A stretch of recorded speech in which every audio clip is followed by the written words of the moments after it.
tomorrow was supposed to be the day that the U.S. would impose tariffs on nearly all goods coming into the U.S. from our three largest trading partners. But due to deals at the 11th hour, Mexican and Canadian goods will not be impacted. 10% tariffs on Chinese goods, those are still slated to take effect tomorrow. With the tariff situation in flux, let's bring in NBC10 political commentator Sue O'Connell to explain some of the drivers of this situation. So, Sue, what does the president want these countries to do? Oh, Matt, that's a great question. It's unclear, and Trump and his administration have given conflicting reasons. Now, the White House said, quote, it was an emergency situation due to the threat posed by illegal aliens and drugs, including deadly fentanyl coming to the U.S. from Mexico, Canada, and China.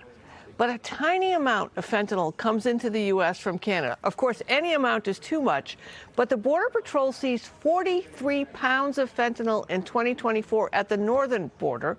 For comparison, they seized 21,100 pounds at the southern border. And over the weekend, Trump said the Canada tariff was to even the trade deficit and indicated that he thought Canada should become a United States state. Now, Trump says it's a drug war, but it seems it's a trade war, or it's an effort to expand the U.S. Into Canada. Now, Trump has also said the U.S. is not allowed to do banking in Canada, yet there are United States banks in Canada. So, Matt, it is confusing. Well, of course, adding to the confusion, Mexico and Canada made agreements which delayed those tariffs for 1 month. So what did the U.S. get in return for that? We got some things that were already in motion, which is also complicating the issue. Mexican President Claudia Sheinbaum, she agreed to send an additional 10,000 members of her country's National Guard to the border to address drug trafficking. And it's interesting because the Mexican National Guard has been involved in immigration enforcement since its creation in 2019. They have been, as far as the economy goes, the manufacturing, getting it back to the U.S., they said it's about safety. But, you know, these are the concerns that they have. So in his first term, Trump got 15,000 Mexican troops sent to the border by threatening tariffs.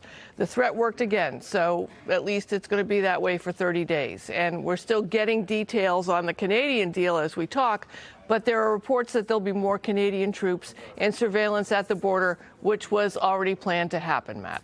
So let's recap all of this. China tariffs still in play, a 30-day reprieve for Canada and Mexico. The president announced all of these tariffs on Friday. What has the reaction been as we've gone through the last few days from businesses and lawmakers? Well, as we've been watching, the stock market is on a roller coaster and not the fun kind. Of course, businesses are uncertain and investors hate uncertainty. So the question is, will the 30-day pause help or just keep businesses in pause mode for themselves? The chaos will definitely impact the economy. And look, at candidate Trump promised to lower grocery prices immediately or on day one. And lawmakers, especially Republican lawmakers, they are, of course, breathing a bit easier since the prediction is the tariffs would have cost American families about $900 more annually. But again, the China tariff stands, and Canada and Mexico are just on pause. Sue O'Connell tracking it all for us in the newsroom. Thanks so much, Sue. You're welcome.